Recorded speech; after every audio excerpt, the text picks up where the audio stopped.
Hi guys! Hello everyone! Good morning everyone! Welcome to my YouTube channel, Kuya Awi, Bikulan ako.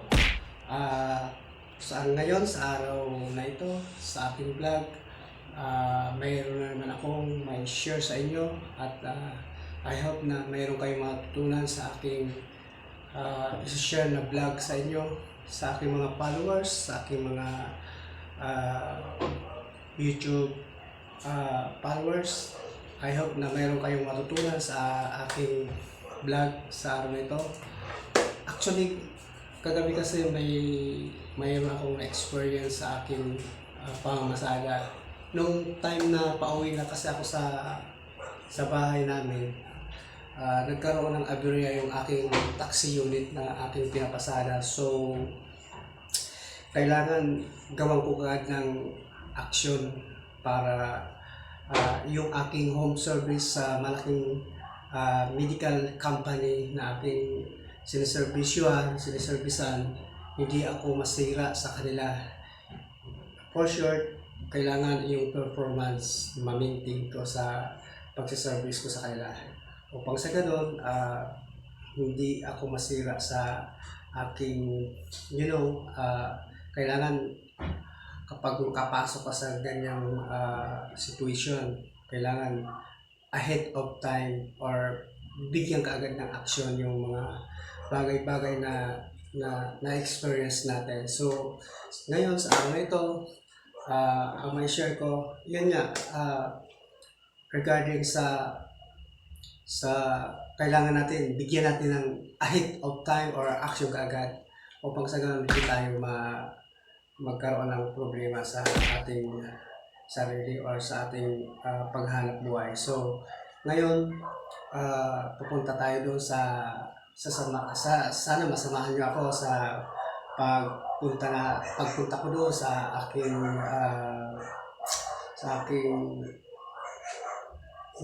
aking paayusan doon sa may bandang sa OU Novaliches, kasi nandoon yung aming garahe ng aming company. So, tanungin ko kung ano yung cost ng pag-overhead ng aking taxi unit na aking pinapasada. And tanungin natin kung ano yung dapat natin gawin para hindi na maulit. Then, yun. Sana magawang kagad natin ang solusyon. Okay guys? I hope na mayroon kayong makuwang idea kung paano natin maremedyohan ang mga ganong situation or mga ganon bagay na dapat natin bigyan agad ng action para sa ganon ang ating hanap buhay hindi maapektuhan, para pag ginawa natin na action, para tuloy ang agos ng pag-asa natin sa ating buhay. Okay? Kailangan action kaagad para tuloy ang agos ng ating buhay. Okay? Muli, samahan niyo ako papunta doon sa aming garahe sa Oyo, Novaliches.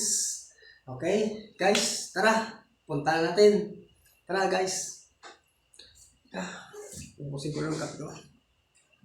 Don't forget to like my videos and please comment, and don't forget sa mga hindi pa nag-subscribe, mag-subscribe na po kayo guys. Okay? Tara, samahan niyo ako guys. Welcome to my YouTube channel. Nandito po tayo ngayon sa aking garahe kasi last night kasi nung pauwi na ako, nag-abiro ko kasi yung aking taxi unit na aking dinamaneho. So,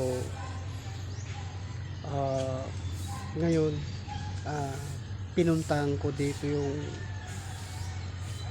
garahe namin. Dinala ko yung aking unit. So, pina-check up ko. Ang nangyari, mayroon siyang tagas, mayroon siyang leak. Yung hose na nakakabit doon sa radiator, mayroon siyang butas.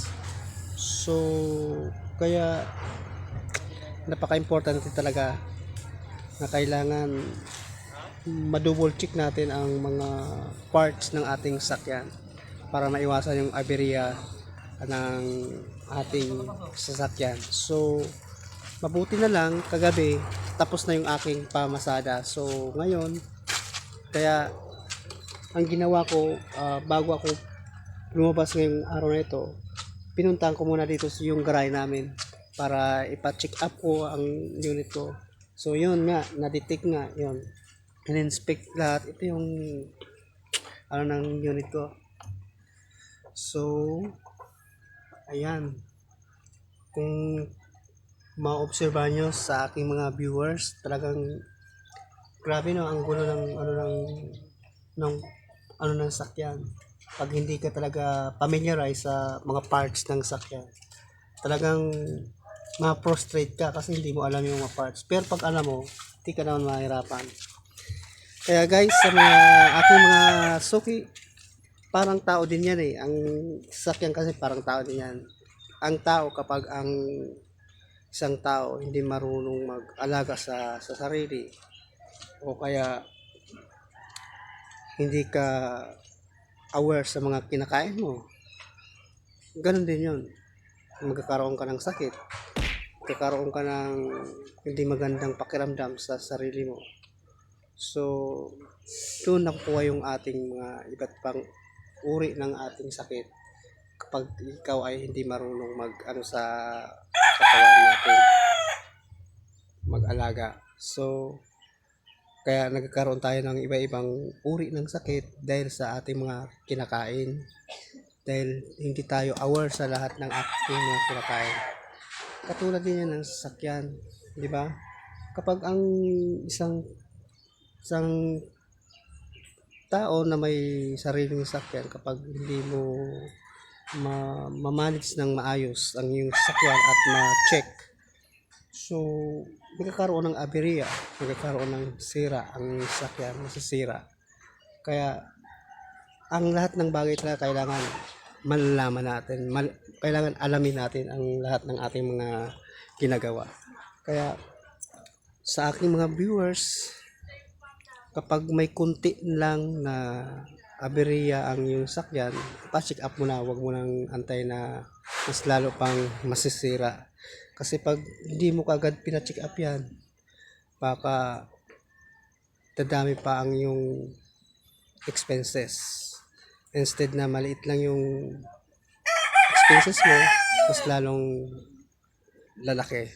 Kaya ngayon, itong host, ito yung cost ng pag-overheat. Dahil yung tubig lumalabas dito.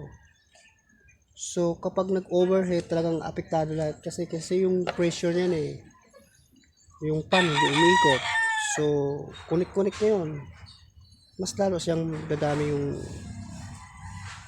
yung sira niya, yung damage niya kapag hindi mo siya agad inaksyonan.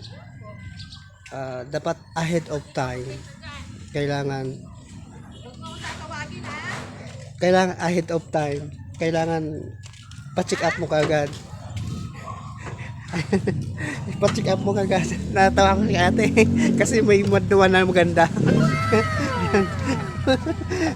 O kaya yan, kailangan tayo ahead of time, kailangan pa-check up mo kagad kasi katulad ito, yung mga parts na yan kailangan ma-check up yan, kasi pag hindi ma-check up yan, doon nagkakaroon ng aberya ang sakyan. Kaya kailangan mas kumbaga mas aware ka, tapos mas willing kang matuto para just in case na magkaroon ng aberya, alam mo kung paano mo i-manage ang iyong sakyan, paano mo magawa ng paraan para makarating ka sa papupuntahan mo. Kasi kapag mayroon ka sa sakyan, hindi maiwasan na mayroon talagang hindi mo talaga maiwasan na magkaroon ng aberya sa daan. Kaya kailangan talaga maging aware ka kapag ikaw ay nagmamaneho. Ito, ang gagawin nito, kakalasin lahat itong parts nito. So, Yan, kung mapansin nyo sa aking mga suki, kung kayo may sakyan, kailangan talaga willing kayong matuto, willing kayong mag-familiarize yung parts ng parts ng sakyan para just in case na magka-aberya, aware ka. Okay guys, I hope na mayroon kayong natutunan sa aking vlog sa araw nito. Kapag hindi nyo pa na like ang aking videos, i-like nyo na. Then mag-message kayo, mag-comment kayo kung anong dapat natin gawin sa sunod na gagawin ng ating vlog. Okay? Guys, ito, katulad talaga ng tao, kailangan kung i-compare natin sa ating sarili, kailangan sa ating sarili kailangan magkaroon tayo ng aware din sa ating sarili, kasi mas better na magkaroon tayo ng aware para maiwasan yung hospitality. Kumbaga, hindi tayo magkasakit kasi tayo lang naman yung inasahan sa ating family para everybody is happy. Okay? Ayan. Ito, ang sabi ng ating kasama dito sa trabaho, mag-order pa ng mga parts na kumbaga yung i-replace para hindi na siya masira ulit, para hindi siya magkaroon ng aberya ulit. Katulad ito, radiator cap. Kapag itong radiator cap manipis na siya, so hindi na siya nakakalak, sumisingaw dito yung tubig, yung pressure niya. Kapag sumingaw ang pressure ng radiator, so doon nagkakaroon ng nag-overheat yung isang sasakyan. Okay, ito manipis na siya, so kailangan palitan to. Okay, yan, ito yung radiator.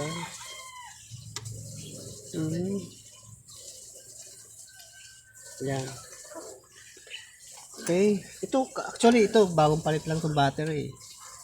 Kapag ang battery talaga mahina na, ang naobserbahan ko nung time na yon, nung hindi pa napalitan ng battery, siya pag nag-start, hindi kaagad siya nag-start, parang siya ng pangalawa or pangatlong attempt ng click ng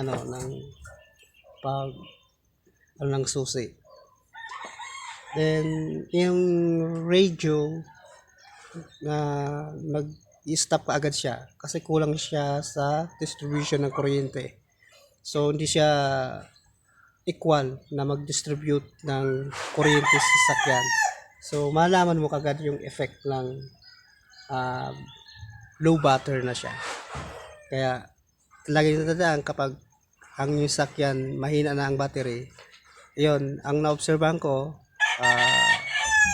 hindi siya kagad nag-start, nag-attempt siya ng pangalawa, pangatlo. Then yung radio, di kagad siya nag-shutdown kaagad siya. Nag-shutdown siya, then nadidelay yung ng radio. Yun ang mga palatandaan ng low bat na yung battery. So yun, malaking bagay din talaga na mayroon kang alam sa yung sasakyan. Kaya sa ating mga suki ng mga viewers, i-share nyo kung mayroon kayong natutunan. Sa mga kapitbahay nyo na mayroon silang sasakyan, o kayo kung mayroon kayong sasakyan, kailangan willing talaga kayong matuto. Kahit saan ng bagay talaga, kailangan willing kang matuto sa araw-araw na yung ginagawa. So kung guys, malaking bagay talaga kapag mayroon kang alam kahit paano. Okay? Ganun talaga ang buhay. Kailangan alamin natin ang dapat nating alamin, lalong-lalo na kapag ang ating ginagawa ay kasama natin sa araw-araw, lalo-lalo sa pagmamaneho, paghahanap buhay. Kailangan lahat ng ating mga ginagawa inaalam natin para just in case na magkaroon ng aberya, alam natin kung paano natin igawang kagad ng solusyon. Mayroon kagad tayo ng kumbaga plan B, plan A, or may plan B ka kagad. na kung ano dapat nang gawin. Katulad ng buhay natin, kailangan may lahat ng bagay mayroon tayong plan. Kaya tamang proseso ng ating mga ginagawa sa ating buhay. Kaya guys, yan, salamat sa aking mga viewers na walang sawa sa pagsubaybay sa aking vlog, sa aking YouTube channel. Don't forget, ako si Kuya Awi Bicolano, na nagsasabi, salamat sa inyo sa pag-support sa aking YouTube channel. Uli, ako si Kuya Awi Bicolano. I hope na mayroon na naman kayong natutunan sa aking vlog sa araw na ito. Kailangan i-apply nyo, i-share nyo kung ano man yung natutunan nyo. Uli, ako si Kuya Awi, nagsasabi, Diyos mabalos.